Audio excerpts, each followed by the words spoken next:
যদি মানবতা বিরোধী অপরাধের তকমা লাগিয়ে 52 বছরের ইতিহাস ঘোলাটে করে 1971-এ কে মানবতা বিরোধী অপরাধ করেছে যার কোনো ডকুমেন্ট এই জাতির কাছে ছিল না, ওরা মিথ্যা বানোয়াট কাহিনী সাজিয়ে আলেমদেরকে ফাঁসির মঞ্চে ওরা উঠিয়েছে। আর 2024 সালে মানবতা বিরুদ্ধে যে অপরাধ ওরা করেছে, 2500-এর উপর মানুষ ওরা খুন করেছে, মানুষের গায়ে পেট্রোল দিয়ে আগুন ধরিয়ে দিয়েছে, মানুষের চেহারা কুপায়া ছিন্ন বিচ্ছিন্ন করে দিয়েছে। এতগুলো ডকুমেন্ট আমাদের হাতে আছে, ওদের ফাঁসি নিশ্চিত হওয়ার আগ পর্যন্ত এ জাতি বিক্ষিপ্ত হওয়া যাবে না। ওদের বিচারে বাড়িতে হতে হবে, চান কিনা আমি দুহাত দেখতে চাই।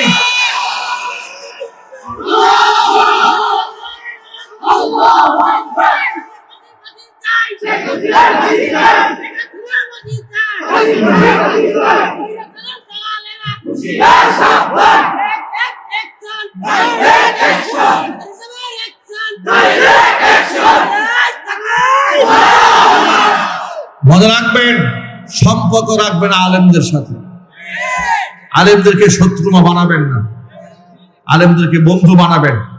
আর ওরা তো আলেমদেরকে জঙ্গি বলেছে, আপনারা পাকা একটা নিয়ত করে ফেলবেন, আজকের পর থেকে বাংলাদেশের এমন কোন ঘর থাকবে না যেখানে একটা আলেম থাকবে না। ইনশাআল্লাহ বলেন। প্রতিটা ঘরে ঘরে হাফেজ তৈরি করবেন, আলেম তৈরি করবেন। ওরা তো মিশন নিয়েছিল আলেম শূন্য বাংলাদেশ বানাবে, ধর্মহীন বাংলাদেশ বানাবে। যার দরুন ছোট্ট করে একটা ইতিহাস বলে দেই, সবাই আমার হাতে খুব কম। সলিমুল্লাহ মুসলিম হল ঢাকা বিশ্ববিদ্যালয় নাম ছিল, সেখান থেকে মুসলিম শব্দ বাদ দিয়ে শুধু সলিমুল্লাহ হল বানিয়ে দিয়েছিল। মিথ্যা বললাম নাকি? জাহাঙ্গীরনগর মুসলিম বিশ্ববিদ্যালয় ছিল রেজিস্টার খাতায়। দেশ স্বাধীন হওয়ার পরে ওরা জাহাঙ্গীরনগর মুসলিম বিশ্ববিদ্যালয় থেকে মুসলিম শব্দ বাদ দিয়ে শুধু জাহাঙ্গীরনগর বিশ্ববিদ্যালয় বানিয়ে দিল। এখানে ইসলামের প্রতি ওদের অ্যালার্জি আছে, ওদের রাগ যত, ক্ষোভ যত, গুসা সব দাড়ি আর টুপি আর বোরকার উপরে, কোরআনের আইনের উপরে কথা বলতে হবে, ঠিক কিনা? যার ধরুন বিশ্ববিদ্যালয়ে কোনো মেয়ে যদি জিন্সের প্যান্ট পরে প্রকাশ্যে গাঁজা সেবন করে, এটা নিয়ে কোনো শিক্ষক প্রতিবাদ জানায় না। কিন্তু বুরকা পরে যদি কোনো মেয়ে বিশ্ববিদ্যালয়ে গিয়েছে, ওদের মাথা নষ্ট হয়ে গেছে। যদি উলঙ্গ অর্ধনগ্ন হয়ে ছেলে কিংবা মেয়ে বয়ফ্রেন্ড গার্লফ্রেন্ড নিয়ে বিশ্ববিদ্যালয়ে ঘুরে বেড়াতো, এটা নিয়ে ওরা টু শব্দ করতো না। কিন্তু কোন ছেলে যদি মুখের মধ্যে দাড়ি রেখে মাথার মধ্যে পাগড়ি পরে বিশ্ববিদ্যালয়ে গিয়েছে, ওর পিছনে গোয়েন্দা র লাগিয়ে দিয়েছে, তাকায় দেখতো কোনো জঙ্গি সংগঠনের সদস্য নাকি। ওরা একটা বিজ্ঞাপন বানিয়েছিল জঙ্গি, আপনি বুঝবেন কিভাবে? সেখানে দেখিয়েছে, যদি দেখেন আপনার ছেলে এক সময় গান শুনতো, নাচ গান করতো, হঠাৎ করে নাচ গান বাদ দিয়ে মসজিদে যাওয়া শুরু করেছে, নামাজ কালাম পড়া শুরু করেছে, ওরা বলেছে আপনি বুঝে নেবেন আপনার ছেলে জঙ্গিবাদ হওয়ার প্রথম ধাপে পা দিয়েছে। আরো জোরে কন্যা নাউজুবিল্লাহ। এর দ্বারা কি বোঝা যায়? ওরা এই দেশে ইসলাম কায়েম করতে চেয়েছে, হ্যাঁ না ইসলাম ধ্বংস করতে চেয়েছে? ইসলাম যারাই ধ্বংস করতে চেয়েছে তাদেরই পতন হয়েছে। কথা বলেন ঠিক কিনা? এটা যুগ যুগ ধরে ইতিহাস সাক্ষী। সুতরাং ওরা আমাদেরকে মানুষের দিল থেকে মুছে ফেলতে চেয়েছিল। আলেমদেরকে মানুষের দিল থেকে মুছে ফেলা কোনোদিন সম্ভব হবে না, কারণ আলেমরা টাকার জোরে ইজ্জত ছিনায় নেয় নাই, আলেমরা টাকার জোরে মানুষের কাছ থেকে ভালোবাসা চায় নাই, ক্ষমতার জোরেও চায় নাই।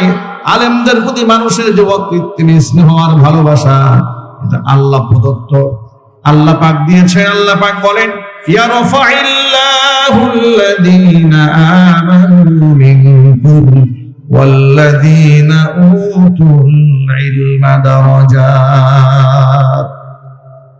নিশ্চয় আমি আল্লাহ তাআলা ঈমানদারদের সম্মান বৃদ্ধি করে দেব, সাথে সাথে যাদেরকে ইলম দান করা হয়েছে, যারা আলেম, তাদের মর্যাদা আমি আল্লাহ তাআলা আকাশচুম্বী বাড়াই দেব। এটা আল্লাহর ওয়াদা। সুতরাং যত বাবারা এখানে আছেন, পর্দার অন্তরের মায়েরা আছেন, এই পৃথিবীতে যদি সন্তানকে সম্মানিত দেখতে চান, বানাতে চান, নিজেও যদি সন্তানের পক্ষ থেকে ন্যায্য পাওনা বুঝে নিতে চান, যদি সন্তানের পক্ষ থেকে আপনার ন্যায্য হিস্সা সঠিকভাবে যদি আপনি বুঝে নিতে চান, সন্তানের সিনার মধ্যে কোরআন ঢুকিয়ে দেওয়া ছাড়া বিকল্প কোনো রাস্তা নাই। সন্তানদের সিনার মধ্যে কোরআন দিতে রাজি আছেন ইনশাআল্লাহ? মনে রাখবেন, এই পৃথিবীর বাস্তবতার ইতিহাস অনেক অনেক অনেক কঠিন। আমরা দেখেছি, আমি নিজেও দেখেছি বৃদ্ধাশ্রমগুলোতে। আমাদের গাজীপুরেই তো মণিপুরে বৃদ্ধাশ্রম আছে। আমার কথা একটু মিলাবার জন্য একটু দেখে আসেন। উত্তরাতেও আছে বৃদ্ধাশ্রম, দেখে আসেন। সেখানে গিয়ে দেখবেন ডাক্তার, ইঞ্জিনিয়ার, প্রফেসর, ব্যারিস্টার, এই ধরনের লোকদের বাপ মা আছে। অনেক বড় লোকদের বাপ মা বৃদ্ধাশ্রমে আছে, কিন্তু একজন হাফেজের মা, একজন হাফেজের বাবা, একজন আলেমের বাবা, একজন আলেমের মা গোটা পৃথিবীর কোন বৃদ্ধাশ্রমে আপনি খুঁজে পাবেন না। সুবহানাল্লাহ বলেন। কারণ একজন হাফেজ, একজন আলেম জানে বাবা মার সম্মান কত উপরে, অনেক অনেক উপরে। আল্লাহ নবী বলেছেন, রিদাল্লাহি ফি রিদাল ওয়ালিদাইন ওয়া সাখাতুল্লাহি ফি সাখাতিল ওয়ালিদাইন। যদি পিতামাতা সন্তুষ্ট হয় তো আল্লাহ সন্তুষ্ট হয়ে যায়, পিতামাতা যদি নারাজ হয়ে যায় তো আল্লাহ নারাজ হয়ে যায়। এই শিক্ষাগুলো মাদ্রাসায় বাচ্চাদেরকে আমরা দেই, যার দরুন আমাদের কোরআন সুন্নাহ শিক্ষা গ্রহণ করে আমাদের বাচ্চারা সন্ত্রাস হয় না, মাস্তান হয় না, ডাকাত হয় না, খুনি হয় না, চরিত্রহীন হয়ে মেয়েদেরকে নিয়ে পার্কে পার্কে ঘুরে বেড়ায় না। নাইট ক্লাবে কোনো মাদ্রাসা পড়ুয়া ছাত্র পাবেন না, চ্যালেঞ্জ করে দিলাম। কোন গাজার আড্ডায়, কোন মদের আড্ডায়, কোন তাসের আড্ডায়, কোন জুয়ার আড্ডায় মাদ্রাসা পড়ুয়া 1% গোটা পৃথিবীতে খুঁজে পাবেন না। আল্লাহু আকবার বলেন। তাহলে নিজের সন্তানের সুন্দর চরিত্র, উজ্জ্বল ভবিষ্যৎ, আপনি আপনার পক্ষ থেকে, সন্তানের পক্ষ থেকে ন্যায্য হিস্সা যদি আপনি পেতে চান, সন্তানের কলিজার মধ্যে কোরআনের নূর ঢুকায় দেওয়া ছাড়া বিকল্প কোনো রাস্তা নেই। এই জন্য আপনি আপনার সর্বস্বটা করবেন, আল্লাহর কাছে দোয়া করবেন যে আল্লাহ, আমি চেষ্টা করছি, কবুল করার মালিক। যদি বলে কবুল করার মালিক, এ কথাটা মনে থাকবে তো ইনশাআল্লাহ।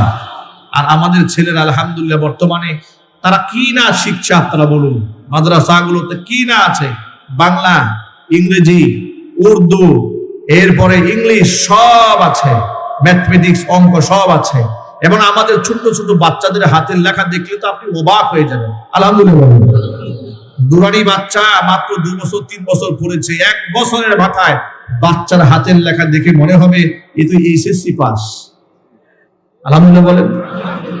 এরা ইংরেজিতে কথাও বলতে পারে। আল্লাহু আকবার বলেন। সুতরাং আমি অন্তরস্থল থেকে এই মাদ্রাসার জন্য শুভকামনা রইল, আমার দোয়া রইল, আপনারাও দোয়া করবেন। আমি হৃদয়ের গভীর থেকে আপনাদেরকে শ্রদ্ধা করি, ভালোবাসি। বোটবাজার কেন্দ্রীয় জামে মসজিদে আমি এখন মাসে 2 জুমা সময় দিচ্ছি, সাথে কাউরান বাজার আমবর্ষা শাহী জামে মসজিদে মাসে 2 জুমা সময় দিচ্ছি। আমি প্রত্যেক মাসের প্রথম 2 জুমা, প্রত্যেক মাসের প্রথম 2 জুমা বোটবাজার কেন্দ্রীয় জামে মসজিদে সময় দিচ্ছি, আর শেষের 2 জুমা কাউরান বাজার শাহী জামে মসজিদে দিচ্ছি। আপনারা দোয়া করবেন আমাদের প্রতিষ্ঠানের জন্য। আপনাদেরকে একটা সুসংবাদ দেই, আমি তো আপনাদের পার্শ্ববর্তী এলাকাতে আলহামদুলিল্লাহ ছোট্ট একটা বাড়িও করেছি, আর ছোট্ট একটা মাদ্রাসাও করেছি। জানেন না আপনারা? জামিয়া মাদানিয়া আরাবিয়া গাজীপুর নতুন প্রতিষ্ঠান, রমজানের পর থেকে সবে মাত্র শুরু হয়েছে। সেখানেও আমরা আলহামদুলিল্লাহ নুরানি নাজেরা বিভাগ, হিফজ বিভাগ শুরু করেছি। আপনারা দোয়া করবেন প্রতিষ্ঠানের জন্য, অন্তরস্থল থেকে দোয়া করবেন। আমি আমার হৃদয়ের গভীর থেকে যত মাদ্রাসা বাংলাদেশে আছে প্রত্যেকটা মাদ্রাসার জন্য আল্লাহর কাছে দোয়া করব। কারণ প্রত্যেকটা মাদ্রাসা হচ্ছে ইলমের মারকাজ। এখান থেকে হেদায়েতের নূর, মাদ্রাসা যত বাড়বে আমার ইসলাম প্রতিষ্ঠা করা তত সহজ হয়ে যাবে। ঠিক কিনা? কোনো মাদ্রাসা আমার প্রতিদ্বন্দ্বী নয়, বরং আমি যে মিশনে আগাচ্ছি, একটি মাদ্রাসা প্রতিষ্ঠিত হলে সে হবে আমার সহায়ক। ঠিক কিনা বলুন? মাদ্রাসা ছাত্র দিয়ে বাণিজ্য করা তো আমার উদ্দেশ্য নয়, ইসলাম কায়েম করা উদ্দেশ্য। যত মাদ্রাসা বাড়বে তত ইসলাম কায়েম সহজ হয়ে যাবে। ঠিক কিনা? আল্লাহ সমস্ত মাদ্রাসাগুলোকে কবুল করেন।